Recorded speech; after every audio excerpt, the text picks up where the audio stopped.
Welcome back to Demand Gen Chat. I'm your host, Tara Robertson, head of Demand Gen at Chili Piper. In this episode, I'm joined by Liam Moroney and Graceanne MacDonald, co-founders of Storybook Marketing. We chat about the biggest misconceptions marketers today have about demand generation and how their team is helping B2B marketing teams work more closely with their outbound sales teams to generate new revenue in this so far tricky year for marketers. Hope you enjoy my conversation with Graceanne and Liam. Graceanne, Liam, so happy to have you on the show today. Thanks so much for joining. Thanks for having us. Yeah, thank you for having us. We're excited. Yeah, really excited. We just caught up on your own podcast last week, so this feels like a reunion, which is fun. I'd love to start with something fun. I've heard that you have a hot take of your own that you'd love to share with us. So let's start with that and see where the conversation takes us. Yeah. I think we try to pride ourselves on not being hot take marketers. I think demand generation is hard enough without trying to point fingers at who's doing it wrong and why they're doing it wrong. I think the thing that we often see, though, is that demand generation is still largely misunderstood, which is quite surprising. For as much conversation as happens about it, there's still a lot of fundamental misunderstandings about it. And I think one of the biggest that we see is that demand generation is not a channel. It's not a tactic.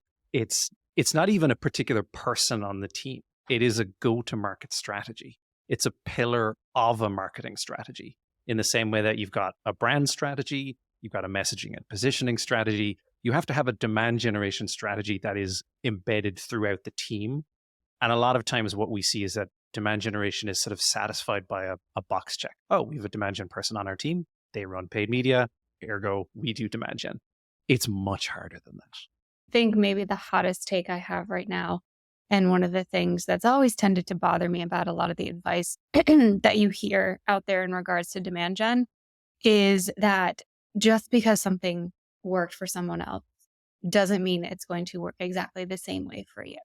And I think oftentimes certain tactics and efforts that had somewhat of an early adopter advantage. So, those teams and companies who were some of the first to do it experienced really great results from it. And I don't think that everyone who comes after them and tries to do the same thing can expect to have the same results, because you're not the same company. Times change, the world evolves.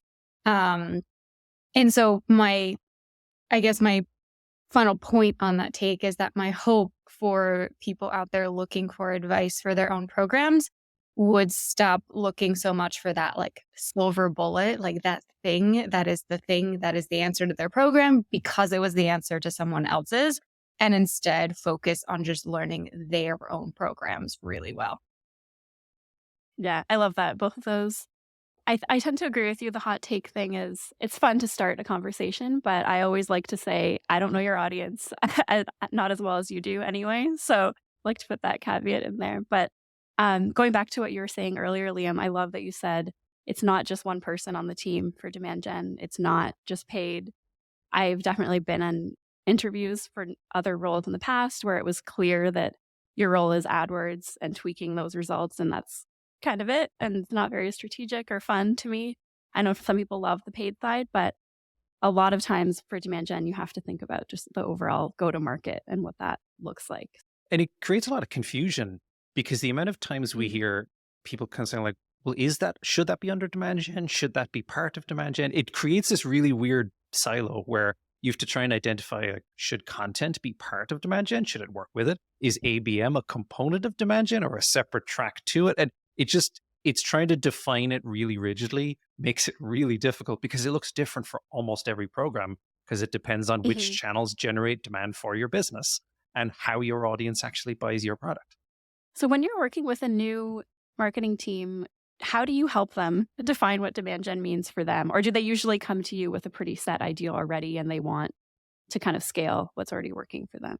We tend to have teams coming to us, with their demand gen program looking a certain way, being comprised of certain things, but typically being open to, if this isn't right, tell us how to change it, tell us what to add or how to, sort of reposition things. And, I think the perspective that we always come into it with is sort of what we were just talking about here. It's, you need to start with that fundamental understanding of knowing who buys your product, why they buy your product, and ultimately your demand gen program should be a reflection of reaching the people who buy your product. And to the point you made, that's going to look different for everybody.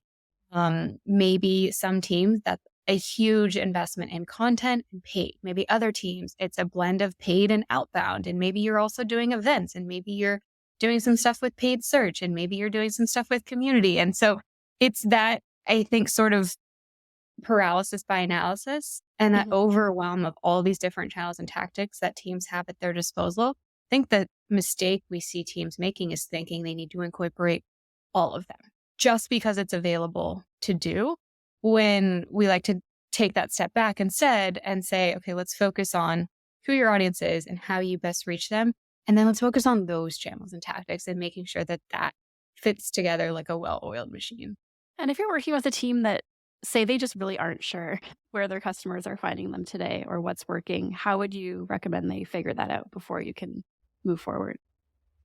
I think the honest answer is it's probably one of two parts. I think there's audience research, which you just have to invest time doing, which is really not just figuring out who your audience is, but where they spend time, what channels they're on, what kind of content they're reading, what sources they're already getting information from, and what the white spaces are between it.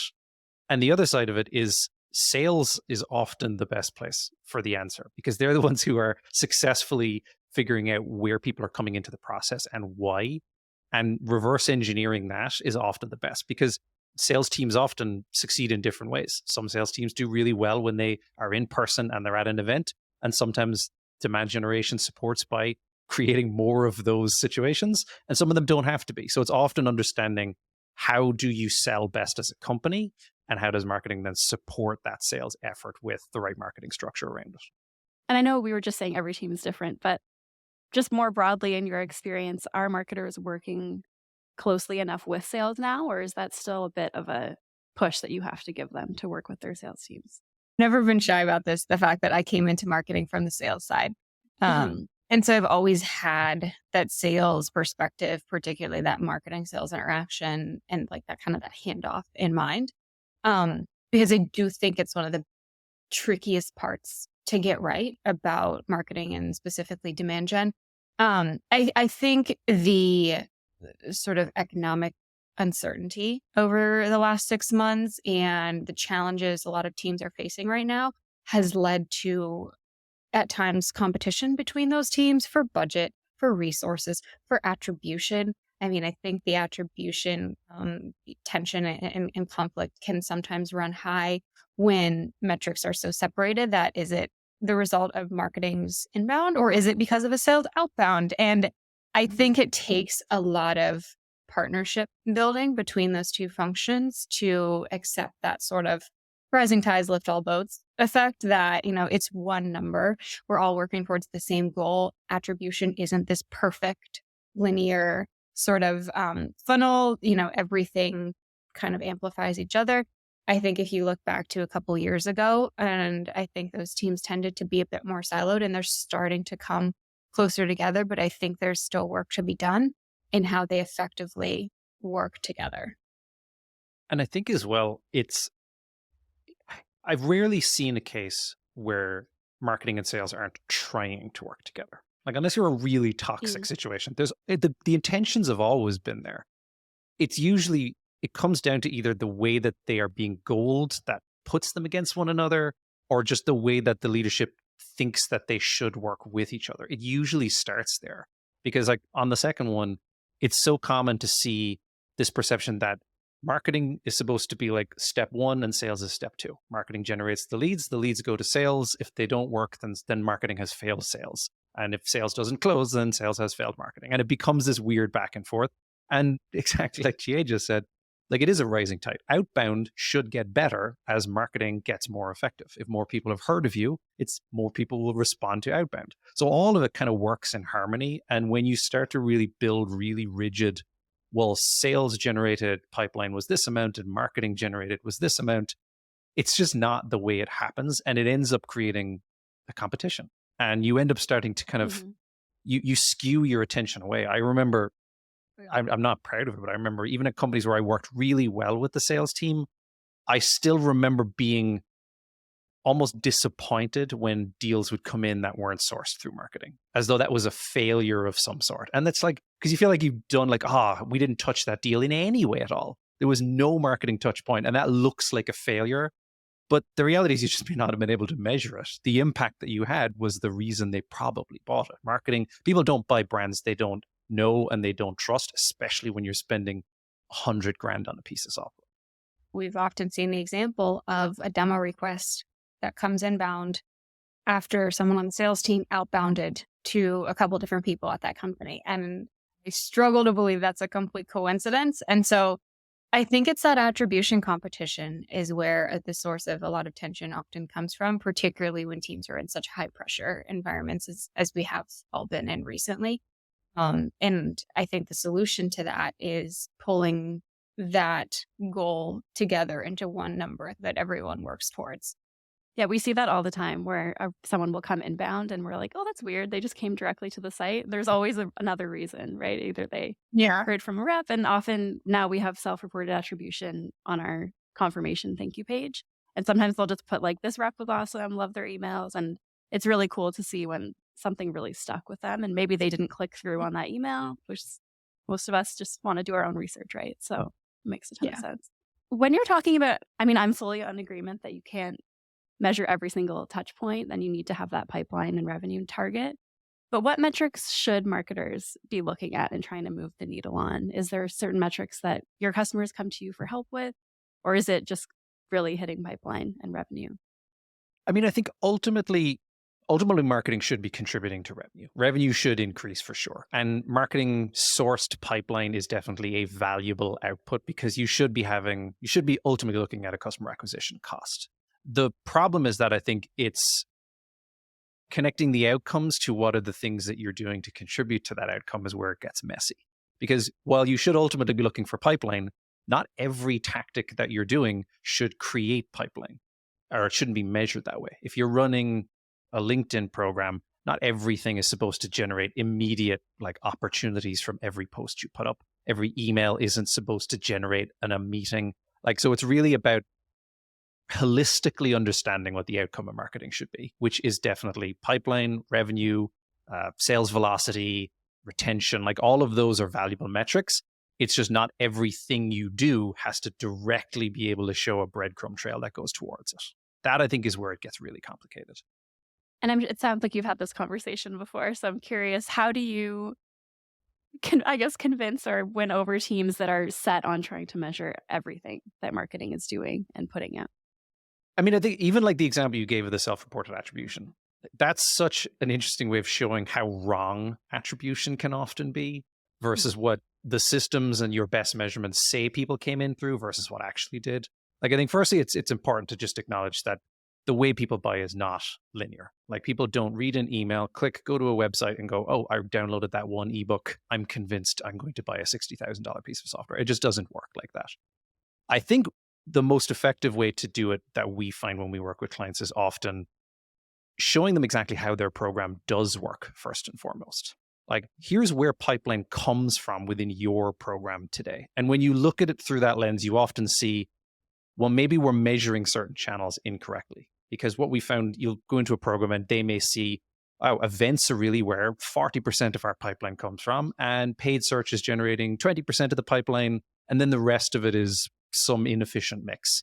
And when you start to look at it through that lens, you start to realize that, oh, maybe this channel isn't supposed to generate directly attributed revenue, but maybe it's supposed to impact the other channels. And I think once you break down a program and you say this is where pipeline is coming from, it starts to be able to segment your program saying, okay, well then our event strategy should be very much a marketing pipeline sourced deal generating channel, but our LinkedIn channel may be more about driving more awareness, driving more people when they come to the booth. Like it may be more of an assisting channel or a brand building channel. And I think once you start to look at it that way, you begin to immediately find inefficiencies because we've seen this a ton of times. They're probably generating or reporting on LinkedIn as how many leads did we get? And what was the ROI of that channel? And when you look at everything through an ROI channel, you end up seeing everything incorrectly. And you can end up killing channels that helped other channels. And then it becomes this sort of internal competition within the channels, which is even worse. And I think that I guess kind of mandate to prove ROI in every single thing that they do is one of the biggest challengers that like marketing teams and marketers face. Because to the point Liam just made, like not everything has that perfectly attributable ROI.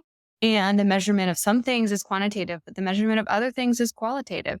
And, when we come into programs, as, Liam was just mentioning there, the perspective we really take is first, let's make sure you're measuring channels the way that they should be measured. So how are you measuring it, for example, with LinkedIn? Like, are you just measuring it based on lead gen? Let's measure it a bit different. That's probably not how we should be measuring it because that's not really what it's intended to be used for in a lot of cases. And so the first really question is measuring channels the way that they're intended to be used or by the way they're intended to be used.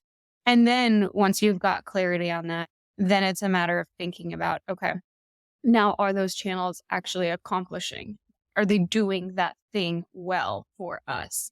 And that oftentimes is really insightful for teams that still want to measure a lot of things, but it's more about measuring them correctly. I also think some of them, like you should never expect an ROI from certain things because it can completely color how you do things. Like community is a perfect example. If you approach community as a when will we see the return on it, you're going to start selling into that community and you will create the exact opposite outcome that you're looking for. Yeah, you might even get kicked out depending on the You community. very right? likely If you're will. Totally. Yeah, I think that's a great point of going backwards from what can this channel do for us, not always going to leads and ROI immediately. And a podcast is such a good example of one of these things because when you look at a podcast, like even really successful podcasts compared to like lead generation, the numbers are usually much, much smaller. Like when you ask like even really popular podcasts in the marketing space, how many subscribers do they get? Sometimes it's hundreds. Like it's by all accounts what feels like a really, really small number. And yet when you step back and think about what is actually happening, someone is spending 45 minutes listening to a conversation. That's exponentially more valuable than someone clicking on an ad. And so like it's about understanding of what is it supposed to do and what does success look like.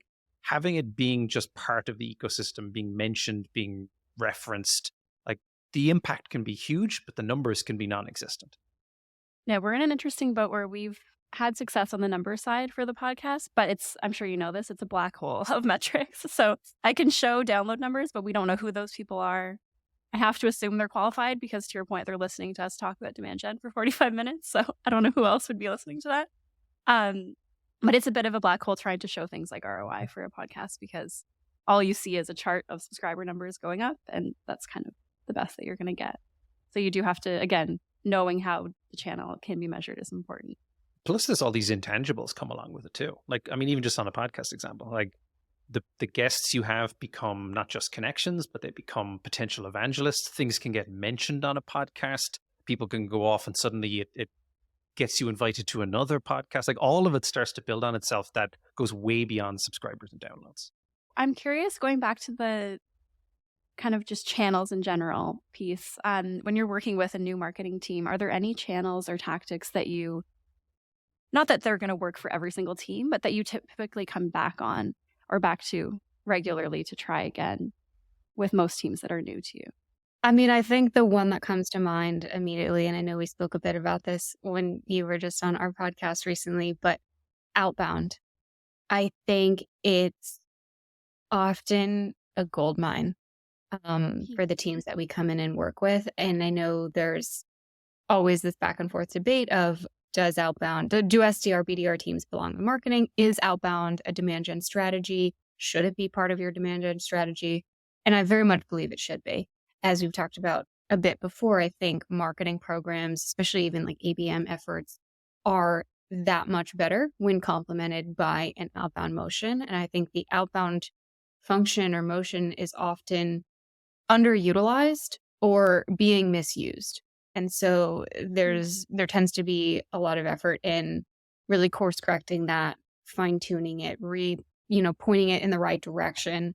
And I think especially right now, just with the situation a lot of teams are in regards to budgets and resources, it's one of the biggest levers that teams have within their control right now. And provided there's clear alignment between sales and marketing and clarity on who you're targeting, who your personas are, the value that you bring, why they buy, I think there's a lot of potential in course correcting and fixing an outbound function. That's the one that comes to mind immediately. And I think it comes up, or it has been coming up the most frequently as of late. But what's your perspective, Liam? Yeah, I would definitely agree with that. I think there's a lot of channels where you can easily see where money can get misused, and paid search is a big one. And I know it Mm. comes up a lot in different conversations. You see it often with paid search where people go there first because it is a very bottom of funnel channel. You're looking for people who are exhibiting really high intent, and very often people find immediate success with it. Sometimes it's because they're basically bidding on branded keywords, and it's sort of you're kind of capturing what was already there, but sometimes you do find it. And what happens a lot, and I've been guilty of this as well, is that you start to go, how can we get more out of that channel? It works so well. And you just start loosening the parameters a bit more, a bit more. The AdWords reps are very happy to tell you ways you can spend more budget on the tool. And what ends up happening is you start bidding on things that are not really, they're adjacent keywords, they're broad match keywords. And you end up looking at a channel that works really well and not accepting it's probably going to cap out really, really quickly, which I think is the big thing about demand capture. There's only so much out there. And once you hit that limit, that's the limit. You have to be creating more, or you have to be adding more in at the top. And that's often where I think a lot of the inefficiencies come. They just try and loosen and widen the aperture so that more can fit in. But if there's only a limited amount in there, there's only a limited amount in there. Yeah, it's interesting. I think those are both kind of pointing back to the same, not issue, but the same concern, which is there's only so many people kind of raising their hand right now to buy from us. So how can we go find more qualified people? And if Outbound is a solution that someone wants to try, then that's great. But are you seeing specific, I don't want to say mistakes, but maybe just low-hanging fruit on the outbound side that people are missing when working with outbound teams? Is it usually just misalignment and not working close enough together? I often see them either going after the wrong audience. So to your point about low hanging fruit, like let's say, for example, you sell into the marketing function. What I often see a lot of teams doing is having their outbound teams go after the CMO.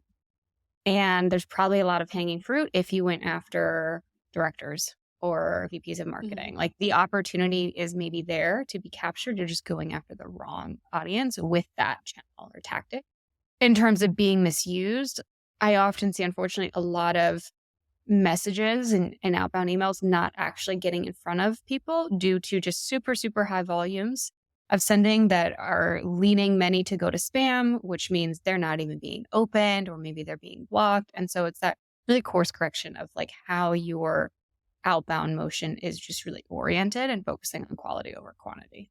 I also think there's a coordination piece that often gets missed. Again, it goes back to what I was saying about, a lot of the times the outbound teams, they see marketing as the thing that gives them leads that they can follow up on, which usually is the wrong way because it's usually ebook downloads. The conversion rates are wrong. People are not in market.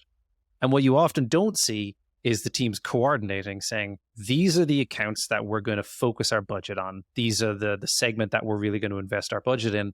And there's going to be a coordinated effort on the outbound side to be also going to those people. Because what you often see is when you look at what lists the outbound team is going after, sometimes they can be going after a segment that marketing doesn't have the budget to be advertising to, may have very low awareness. And you end up, you end up weakening your chances because you should be talking to the audience who's most aware of you and has the highest affinity for you. And the more that that's coordinated, the better the chances should be. Yeah, that makes a ton of sense. I know a lot of people call that kind of marketing warming up accounts, which I don't know if I'm a huge fan of that term, but it makes sense that you would want to be in front of the same audience that your outbound team is going after. Do you typically recommend marketers look at things like intent data or lead scoring, or is it a more kind of simplified approach that you take? The lead scoring one, I think, that one is usually not wrong, but they're very often put too much time and effort into the lead scoring to create this perfect model. And I mean, all the time, and all the times I was in-house, the amount of times that we went to AI lead scoring and like all this sort of like intelligent lead scoring things, they're helpful, but they're directional. And I think this idea that you can create some perfect score, and I have tried to be that marketer who engineered this, like, oh, this once it hits this score, this is the score. All it is it's a directional filter to just try and identify who's engaged, who's not engaged. But this idea that there's a threshold at which someone is ready to talk to sales, there's no scientific backing behind it. It's not mathematically correct. And what inevitably happens, the more you pursue an effort to create a perfect score, the more you'll have people fall underneath that score and get missed. I think some teams have seen intent as like the silver bullet. And there's certainly value in it, but it's a matter of how you use it and how it's incorporated with the rest of your program. And where I often see teams go wrong with it is tracking intent terms based on how they describe their product or how they think people talk about their product. And so I think the most important part of how you leverage intent is where you start from and making sure that the terms you're tracking and how you're utilizing it is truly informed by how the market talks about your product.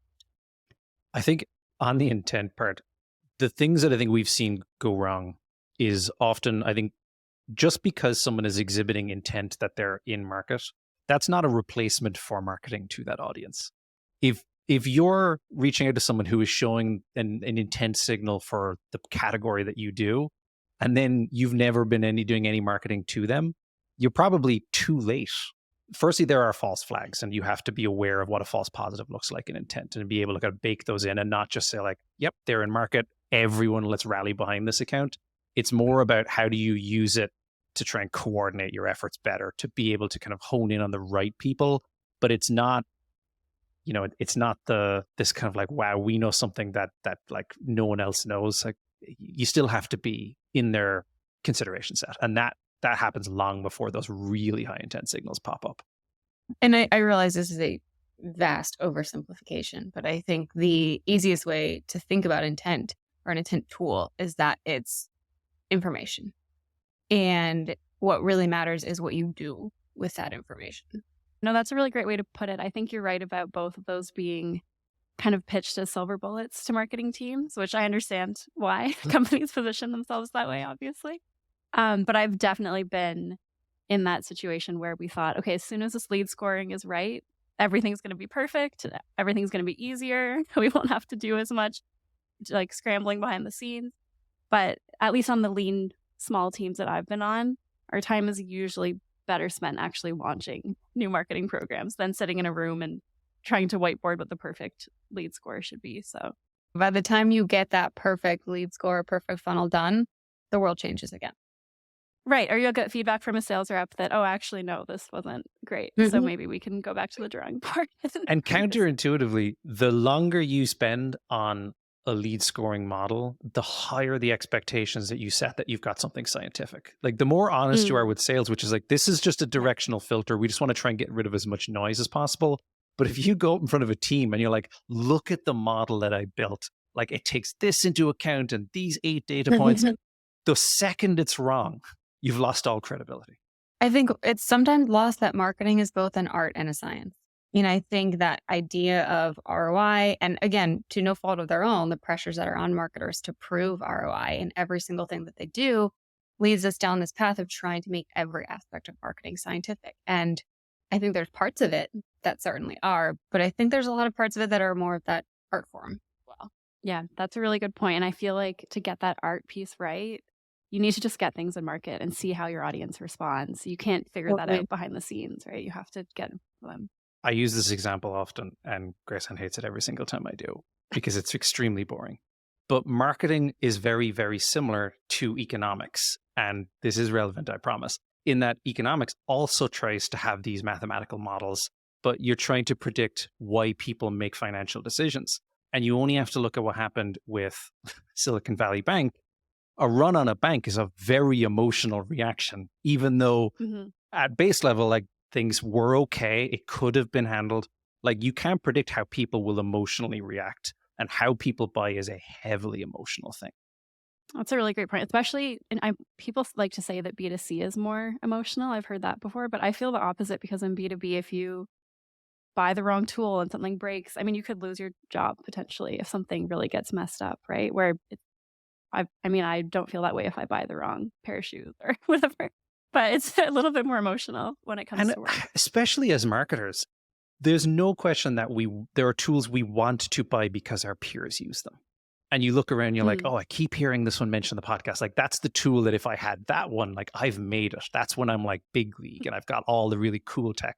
Like, that's an incredibly emotional decision where you're now trying to justify, well, all the best marketers use it, so I should make a business case for it. Like that's entirely emotionally driven. And do you have any advice for marketers that are trying to take that approach with their marketing? So they know it's emotionally driven. They're not trying to be too scientific and ROI focused, but at the same time, especially now, their CFO, their board are saying, you just have to get leads. You have to focus on lead gen and things that we can tie direct ROI to. How would you approach that conversation? I think this is the hard part, especially of being a marketing leader, because what can very easily happen right now and is happening for a lot of people is all those really exciting topics we were all talking about last year are now not topics anymore. Let's ungate Mhm. everything. Let's think long term. That all goes out the window when you're told you need to hit targets and you've got half the budget that you used to in order to get there. And the knee jerk reaction that CFOs go to, rightfully so, that some CEOs go to is, well, we need to measure everything. We need to get the ROI of everything, and anything that's not generating anything, we cut it. And you often get all the shiny projects that you're excited about, we're putting on the shelf. They'll come back a few months from now. And that's very fair. But I think the thing that you have to really defend the line on is trying to educate on the difference between short-term and long-term strategies. And you have to be doing both. What ends up happening is there's a huge risk for marketing teams to suddenly only do short-term marketing. And short-term marketing is demand capture, which if you're not feeding next quarter and the quarter after it, and you're not changing those things, all the things you're doing right now are going to hit a wall really, really quickly. And I've been in that position where I've made that mistake. And when you see those numbers, when you see the cost per lead suddenly go exponentially up, the conversion rates plummet, and suddenly the demo requests dry up, once you hit that point, that's 6 months to change that. And that's a bad position to find yourself into.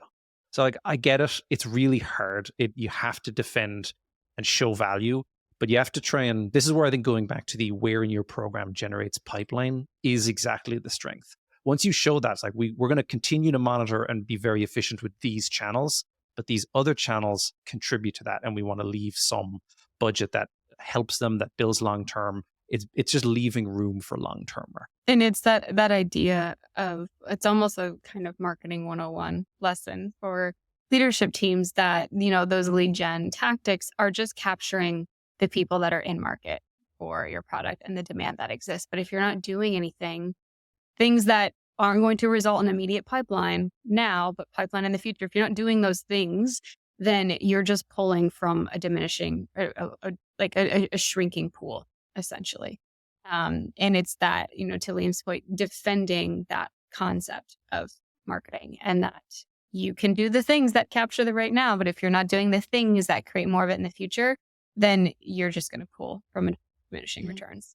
And for marketers that are getting pressure to, I mean, for some people, it's dramatically cut back on budget. For some, it's a little bit more of, okay, you have some time, but we need to start making some cuts here and there. How would you recommend they find those programs that they can pause right now, while keeping in mind that balance of short and long-term programs? It's never fun to cut budgets. And more often than not, like, the better strategy is usually find what you're doing incorrectly and reuse that budget correctly. But the reality is that that's generally not how it goes right now. Going back to that whole, what are the outcomes and which channels are you using for the wrong purposes? When you find those inefficiencies, if you're, for example, we've seen this a few times where LinkedIn is being used exclusively as a lead generation channel. And when you back into it, you see that firstly, the cost per leads are really, really expensive. And the outcomes of those leads are generally not very good because they weren't doing any just awareness marketing, affinity marketing. When you look at that objectively, if you're looking at a channel like that, you're actively misusing the channel. Like, that budget is not being effectively used. Truthfully, it should be repurposed and you should change how you're using LinkedIn. But if you have to show value and you have to cut things, look at what you're just not using correctly, because whether you turn it on or turn it off, it's still generating the same output no matter what. Like, it's the obvious place to go. And then you try and build back up the case to say, we were not using it correctly. Once budget is available, can we start reallocating it towards these instead? The better one is try and find several of those and put them all into the one channel that you want to, but it's the easier place to find efficiencies. So on a more positive note, to wrap things up, looking ahead to the future, maybe the rest of this year, is there anything that you're looking forward to? Maybe it's something you're looking forward to testing with a customer, a new tactic. I mean, I'm personally very encouraged by the growth of communities, and that community continues to be like a very exciting part of marketing. I think you're seeing a lot more authenticity lately. And I think over the past 6 months and even continuing into this year, there's been a lot of pressures on B2B marketers in particular to sort of, I don't want to say, I guess, like level up their marketing. And there is this, these challenges that come with having to show efficiency, both in terms of spend and how your team is structured. And I think that's going to force all of us to get better. But I think the awesome thing that's coming with all of these communities and this like really clear authenticity across the networks and this really growing network of people who want to get better together. And the emergence of all these communities to support that has been really cool to see. One of the things that is happening is I think we're starting to celebrate the small marketing again, it's been something that needed to come for a long time, especially over the last few years when there was so much funding and people were buying Times Square billboard ads and these huge kind of keynote things. When you're in a small, lean marketing team, you can get real imposter syndrome looking around going like, I mean, we can't do that. We can't take out, ads in the Wall Street Journal and things like that, which are great and they're fun. But a lot of the best marketing it's happening in thoughtful planning. It's happening in audience research. It's those internal, like, really, let's get it right and let's be really intentional.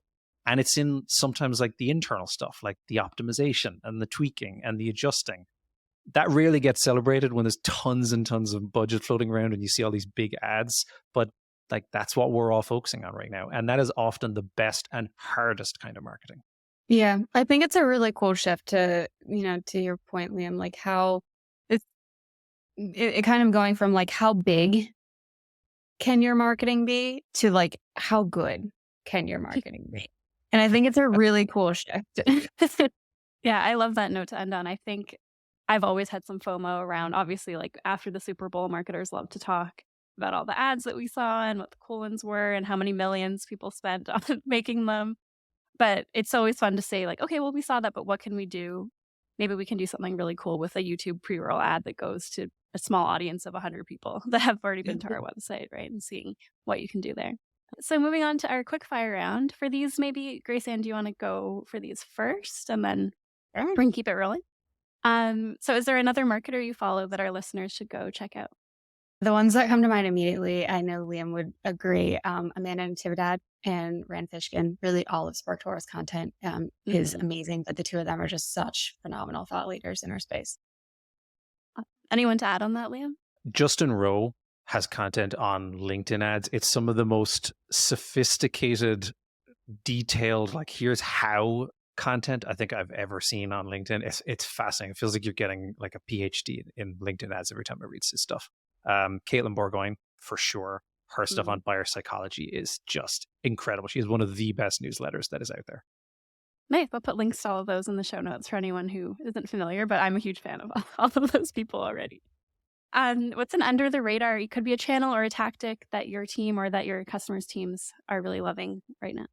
As I sort of just mentioned, I think it's emerging more, but it's still somewhat under the radar in terms of a marketing channel or tactic, and that's communities. So investing, I think probably the biggest one that comes to mind right now is like Pavilion, investing paid resources, both paid and organic, in those communities as a channel. I think people are participating in those communities, but as like a channel or tactic, I think it's still a bit under the radar.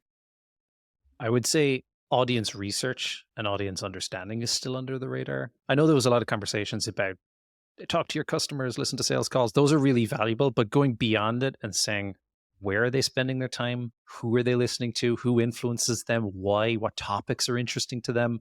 That's some of the best gold you have to create really impactful content. And do you use any tools for that, or is that all just, again, talking to customers? I think it's a combination of a lot of things. This is a big thing that we do for customers, and it depends on the audience. Like, you'll get great stuff from sales calls, you'll get great stuff from talking to customers, you'll get great stuff from just good old fashioned Google. There are tools like Sparktora that Grace I mentioned, phenomenal way of trying to do research on there. There's a lot you have to kind of decide on how to use that. Like, it's information and you have to decide what to do with it, but it's a great tool for finding stuff. And lastly, where can our audience go to find out more about you or follow the content that you're putting out? So you can find us both on LinkedIn, as well as our site, storybookmarketing.io. We've got a form there on the site too if folks want to reach out directly. Great. Thank you so much. Really appreciated talking to you both. Thank you for having us. Great. And thanks everybody for listening. Thanks for listening to Demand Gen Chat. Demand Gen Chat is a Chili Piper podcast, hosted by Tara Robertson and produced by me, Nola McCoy. If you're enjoying the podcast, please leave us a 5-star rating on Apple, Spotify, or wherever you listen to your podcasts. It only takes 5 seconds and helps other marketers like you discover Demand Gen Chat.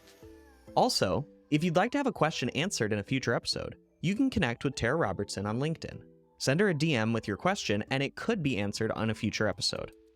Finally, if you've gotten this far and are wondering what Chili Piper even is, Chili Piper helps B2B marketers book more qualified meetings for their sales teams. You can't afford to leave opportunities on the table, so let your leads self-qualify and schedule a time with the right rep instantly. And that's just one of the many revenue-impacting things that Chili Piper does. Visit chilipiper.com to learn more. And thanks again for listening. We'll see you on the next episode of Demand Gen Chat.